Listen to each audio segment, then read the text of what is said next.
Hello everyone, আমি হাসান এবং আজকের এই পর্বে আমরা ইফ এলস স্টেটমেন্ট নিয়ে আলোচনা করব। সো ইফ এলস স্টেটমেন্টটা মূলত কি এবং কিভাবে কাজ করে। সো আমরা যখন প্রোগ্রামে কোনো একটা কন্ডিশন দিতে চাই, ধরুন আমরা যদি এরকম হয় যে একটা শর্ত আমাদের যে যদি আমাদের এই নাম্বারটা এত হয় তাহলে কিছু একটা হবে। আমরা এরকম প্রোগ্রাম আগেও করেছি যে যদি ইফ নাম্বারটা যদি 10-এর সমান হয় তাহলে আমরা প্রিন্ট করব হচ্ছে যে কোনো একটা নাম বা কিছু একটা প্রিন্ট করব। সো ঠিক সেম আমরা ইফ এলস এর কিন্তু ওইভাবে আমরা স্ট্রাকচারটাও দেখিনি বা কিভাবে কাজ করে সেটাও দেখিনি। সো আজকে যেটা করব আমরা ইফ এলস এর স্ট্রাকচারটা নিয়ে আলোচনা করব এবং কিভাবে কাজ করে সেটা দেখব। সো আমরা যদি একটু সিনট্যাক্সটা দেখি আমরা দেখতে পারবো যে প্রথমে শুরু করতে হয়, এটা হচ্ছে ইফ এর স্টেটমেন্ট, যে আপনাকে প্রথমে লিখতে হবে ইফ, তারপরে আপনাকে কন্ডিশন দিতে হবে। আচ্ছা, সো ইফ এলস এর ক্ষেত্রে বা এই কন্ডিশনগুলোর ক্ষেত্রে যেটা হয়, এটা একটা বুলিয়ান এক্সপ্রেশন নিয়ে মেনে চলে। অর্থাৎ আপনার কন্ডিশনটা যদি ট্রু হয় তাহলেই এই ব্লক অফ কোডটা রান হবে। সো আপনি যদি এখানে দেখেন যে প্রথমে আমাদের লিখতে হবে ইফ, তারপর হচ্ছে এখানে একটা কন্ডিশন দিতে হবে এই দুইটা ব্র্যাকেটের মধ্যে, আর সেকেন্ড যে ব্র্যাকেটটা আছে সেটার মধ্যে আমাদের যে কন্ডিশনটা, এই যে ব্লক অফ কোড থাকবে সেটা এক্সিকিউট হবে শুধুমাত্র যদি আমাদের কন্ডিশনটা ট্রু হয়। সো আমরা যদি একটা প্রোগ্রাম রান করি তাহলে আমরা আশা করি এই বিষয়টা বুঝতে পারবো। সো সাপোজ আমরা এখানে একটা ভ্যারিয়েবল নিলাম যে বা আমরা ইউজারের কাছ থেকে যদি কোনো একটা কিছু নিয়ে নেই তখন যদি চেক করি। সো সাপোজ আমরা ইউজারের কাছ থেকে কোনো একটা ইনপুট নেব। সো আমি ফার্স্টলি ইউজারকে বলবো যে কনসোল ডট রাইট লাইনে প্লিজ ইন্টার ইয়োর নেম, আমি এরকম কিছু একটা বললাম যে প্লিজ ইন্টার ইয়োর নেম, তোমার নামটা ইনপুট করতে ইউজারের কাছ থেকে নিব। সো ইউজারের কাছ থেকে যেহেতু নাম নিব সেহেতু আমাদের কি সেই নামটা একটা ভ্যারিয়েবলে স্টোর করতে হবে। সো ইউজারের নাম তো নিশ্চয়ই হচ্ছে স্ট্রিং হবে, অর্থাৎ ক্যারেক্টারের সমষ্টি হবে।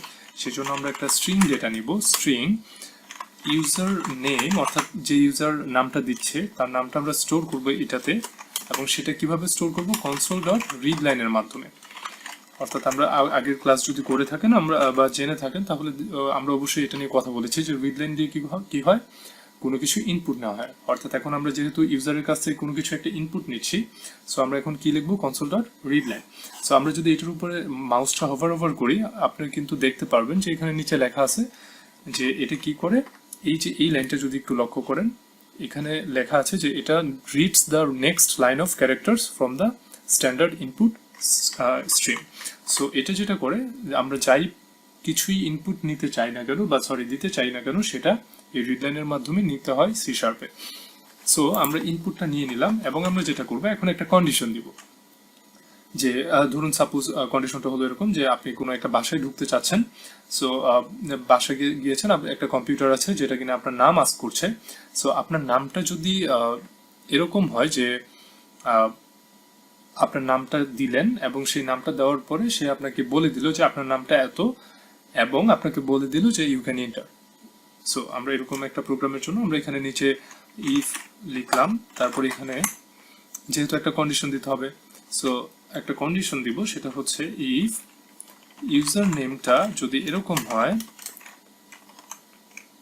আমরা যেহেতু স্ট্রিং দিব সো আমাদেরকে অবশ্যই ডাবল কোটেশনের মধ্যে লিখতে হবে। সো ইউজার নেমটা যদি এরকম হয় যে ইউজার নেমটা হচ্ছে হাসান, তাহলে আমরা লিখবো যে কনসোল ডট রাইট লাইনে hence you can enter। So এইটুকু জাস্ট আমরা লিখলাম এবং এটা একটা ইফ এর প্রোগ্রাম আমরা দেখলাম যে ইফ কিভাবে কাজ করে। সো যদি ইউজার নেমটা হয় হাসান এবং সেম যদি কম্পিউটারে যেটা হচ্ছে, অর্থাৎ ইউজার যেটা করছে একটা নাম ইনপুট দিচ্ছে, সেটা যদি হয় হাসান তাহলে কি করতে পারবে, সে ইন্টার করতে পারবে।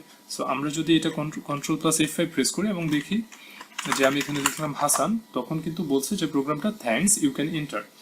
সো যদি এটা হাসান না হয়ে অন্য কিছু হইতো তাহলে কিন্তু সে এই কনফার্মেশনটা পেত না। আমরা যদি এখানে হাসানের জায়গায় অন্য কিছু একটা লিখি তখন কিন্তু প্রোগ্রামটা কাজ করবে না।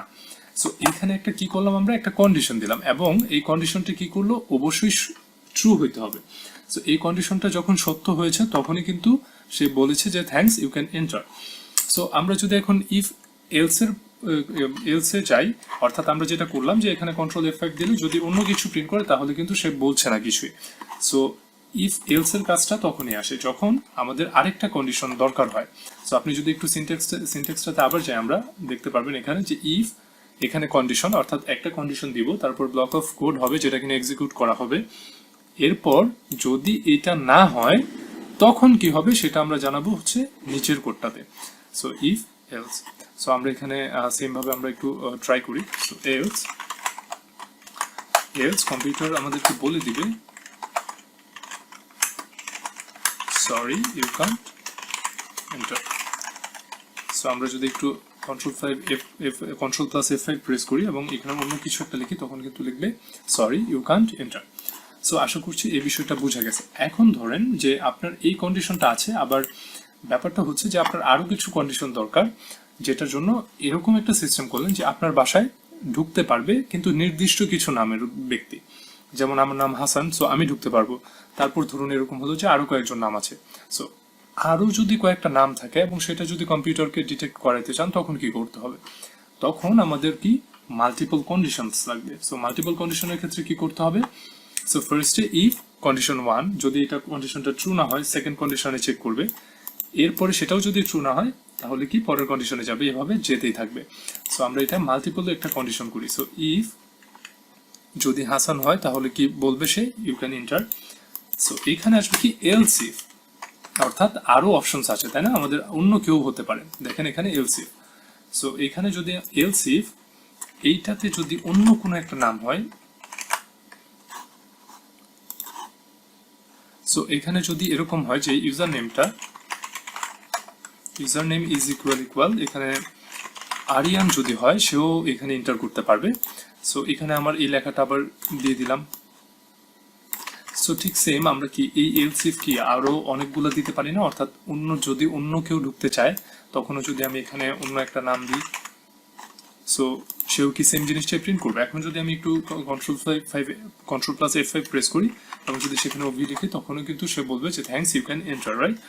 সো এখন এই এত কিছুর পরেও যদি সে এই তিনটা নাম থেকে অন্য কোনো নাম ইউজার ইনপুট করে তখন কি হবে?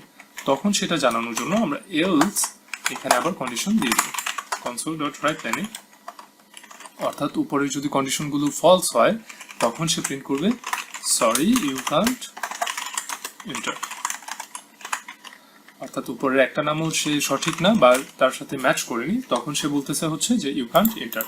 সো আশা করছি এই বিষয়টা বুঝতে পেরেছেন। অর্থাৎ ইফ এলস এর যে ব্যাপারটা হচ্ছে আপনার অবশ্যই একটা কন্ডিশন লাগবে। সো কন্ডিশনটা কি হতে হবে? অবশ্যই ট্রু হতে হবে। এই কন্ডিশনটা তখনই কাজ করবে যখন এটা ট্রু হবে, বা সরি এই লাইনটা তখনই কাজ করবে, এক্সিকিউট হবে যখন উপরের কন্ডিশনটা ট্রু হবে। সো এইভাবেই ইফ এলস স্টেটমেন্টটা কাজ করে। সো আপনাদের যদি পূর্ববর্তী ভিডিওগুলো দেখা না হয়ে থাকে আমি রিকোয়েস্ট করবো যে পূর্বের ভিডিওগুলো দেখার জন্য, এবং আশা করছি পরবর্তী ভিডিওগুলোতেও থাকবেন। সো সবাই ভালো থাকবেন, আল্লাহ হাফেজ।